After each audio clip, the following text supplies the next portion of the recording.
dan Oma, firman Tuhan pada kali ini berjudul bersukacitalah senantiasa. Katanya sih jadi orang Kristen harus selalu bersukacita. Katanya kalau orang Kristen itu tidak boleh sedih. Hatinya harus selalu gembira. Wajahnya nggak boleh cemberut. Karena apa? Kalau cemberut katanya itu tanda orang yang tidak beriman. Apa Opa dan Oma setuju? Mungkin ada di antara kita yang mengamininya. Tetapi apakah mungkin ya seorang Kristen akan selalu gembira? Jawabannya adalah tidak mungkin. Mengapa? Karena pengkhotbah saja mengatakan di dalam pengkhotbah 3 ayat 1-15, untuk segala sesuatu ada masanya.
Tidak selalu kita ini tertawa.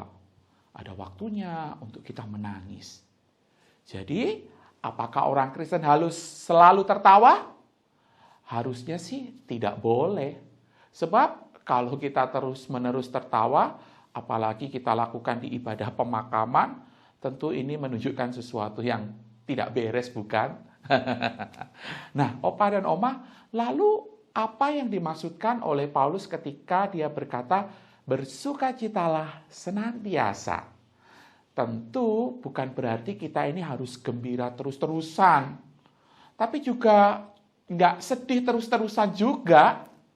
Ada orang yang senang sekali, bersungut-sungut, dia mengeluh seakan-akan bahwa dia adalah orang yang paling menderita di dunia ini.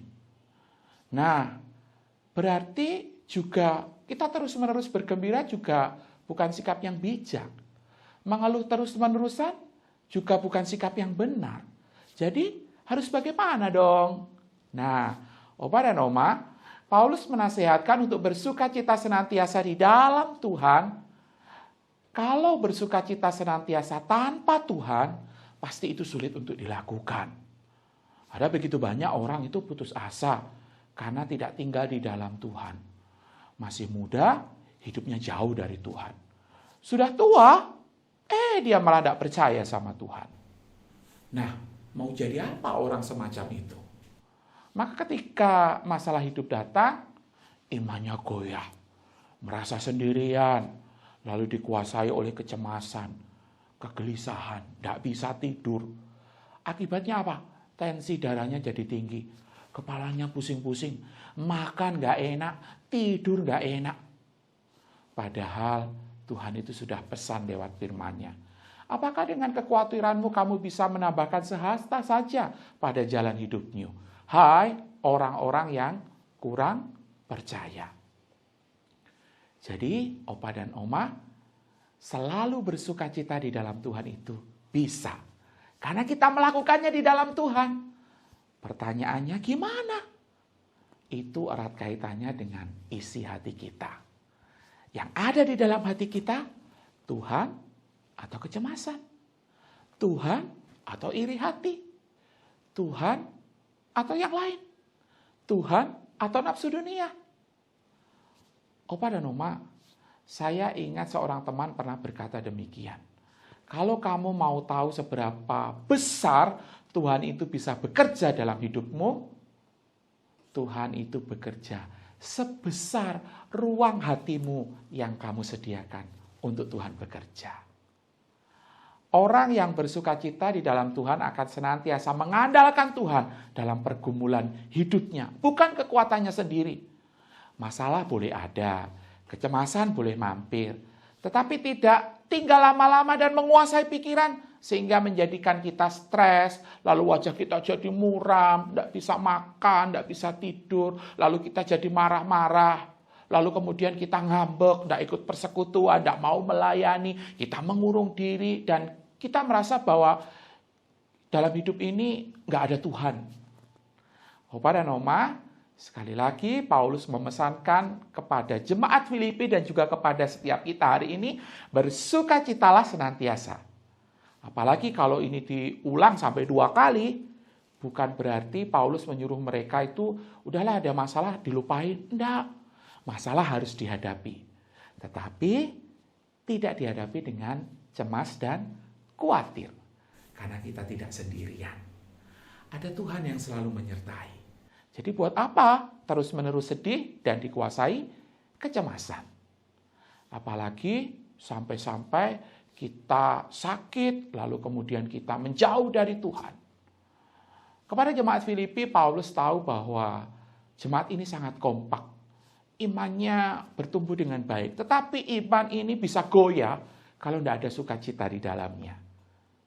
Bicara soal masalah, soal aniaya, baik dulu maupun sekarang, orang Kristen selalu menghadapi.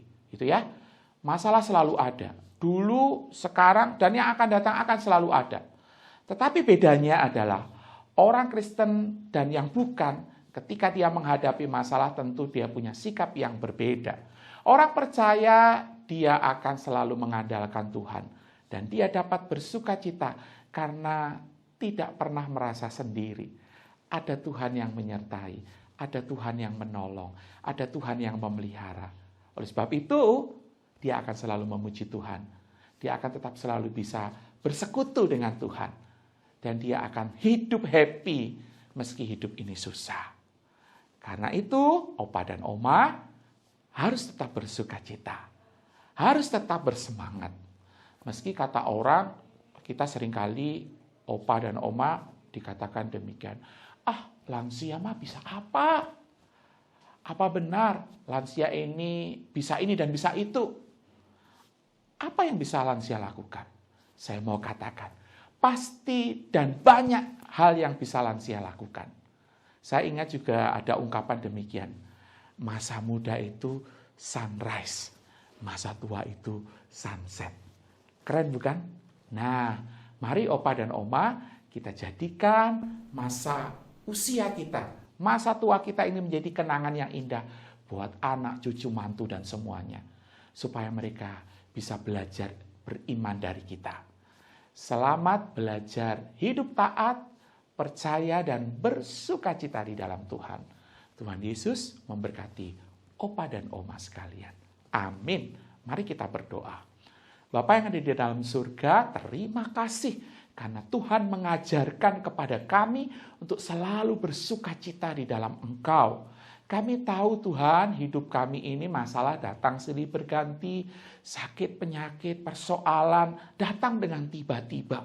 Tapi lewat firman-Mu ini kami diingatkan bahwa dalam keadaan demikian pun kami tetap dapat bersukacita di dalam Engkau. Karena Engkaulah yang memberikan kekuatan, Engkaulah yang memberikan jalan, Engkaulah yang tidak membiarkan kami sendirian.